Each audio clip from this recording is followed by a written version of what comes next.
میرے پاس ایسے بہت سے کیس ہیں, میں چونکہ کیریکٹر چینج کر دیتا ہوں تاکہ جس کا واقعہ ہے وہ نہ سمجھے کہ میرے بارے میں بات ہو رہی ہے.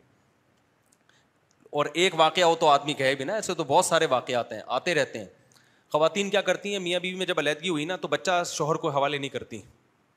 وہی جیسے کورٹ میں 18 سال تک میرے پاس ترسا کے بچے کو باپ سے ملاتی ہیں. پھر جب بعد میں فیوچر میں بچوں پہ مسائل آتے ہیں نا, جیسے بیٹی ہے طلاق ہو گئی, اس کو مسائل آ گئے, تو پھر کون یاد آتا ہے؟ باپ. چند دن پہلے ایسے ہی میرے پاس کیس آیا, خاتون کہتی ہے میری بیٹی بڑی ہوئی تھی, شادی کر دی, طلاق ہو گئی, اس کی ایک چھوٹی بچی تھی, ہم نے رکھ لی, ہم نے کہا اس کے شوہر کے حوالے نہیں کریں گے. اب فائنینشلی بڑے مسائل آ رہے ہیں, بچی بڑی ہو گئی, 24-25 سال کی ہو گئی بچی. اب خاتون کہتی ہے میں اپنی جائیداد اس نواسی کے نام کرنا چاہتی ہوں, تو میرے دوسرے خاندان والے اور خاندان میں کوئی بچی کو رکھنے کے لیے تیار نہیں ہے. میں نے کہا آپ اس کے باپ کے حوالے کرو. کہنے باپ نہیں لے رہا. کہہ رہے جب بچی تھی مجھے دی نہیں ہے بھائی, 24 سال اس کو مجھ سے دور رکھا, اور اب جب پیسے ختم ہو گئے ہیں اور مسائل کھڑے ہو گئے ہیں تو میرے حوالے کر رہے ہو آ کے. میں نے کہا یہ آپ نے کتنی بڑی غلطی کی, آپ کو بچپن میں ہی باپ کے حوالے کر دینا چاہیے تھا اس کو. باپ جس طرح سایہ بنتا ہے اولاد کے لیے, ماں تو کسی اور گھر میں جاتی ہے نا شادی کر کے, اس کی ماں نے بھی تو شادی کر کے, سوتیلا باپ تھوڑی اس طرح سے سپورٹ کرے گا اس کو.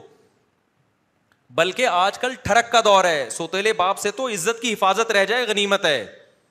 سب کی میں بات نہیں کر رہا کسی کے آپ شک کرنا شروع کر دیں, سوتیلے باپوں کی تو کمپلینز آ رہی ہیں, وہ تو غلط نظروں سے اس بچی کو دیکھنا شروع کر دیتے ہیں.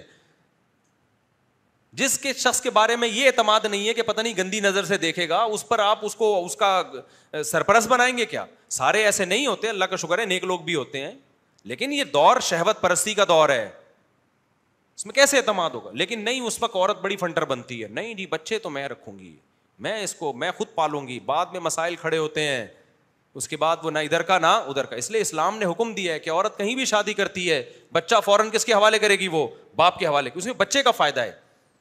اب بچی اتنی بڑی ہو گئی, نہ وہ باپ سے مانوس ہے, اور باپ کروڑ پتی ہے لیکن اس کے پیسوں سے فائدہ نہیں اٹھا سکتے. وہ کہے گا جب میں مانگ رہا تھا دے نہیں رہتے, اب پیسے کم ہو گئے ہیں تو مجھ سے بھیک مانگنے کے لیے آ گئے ہو. یہ ایک کیس نہیں ہے, ایک کیس نہیں ہے, 20 کیسز ہیں. تو اس لیے بچوں کو باپ سے دور نہ کیا جائے. باپ, اور میں نے دیکھا ہے باپ کے حوالے کر دو گے نا, وہ ماں سے ملنے دے گا, وہ ماں کے پاس رات بھی گزارنے دے گا, لیکن ماں حوالے کرو گے تو وہ باپ سے چھین لیتی ہے. ساری نہیں چھینتی لیکن بہت کیسز آتے ہیں اس میں چھیننے کے, وہ نہیں دیتی پھر.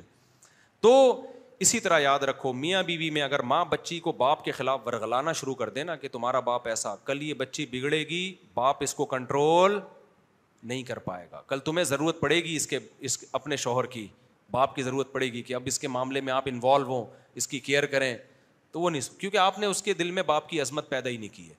باپ چرسی ہو, ہیروئنچی ہو, جیسا بھی ہو, بیٹیوں کے لیے بڑا غیرت مند ہوتا ہے.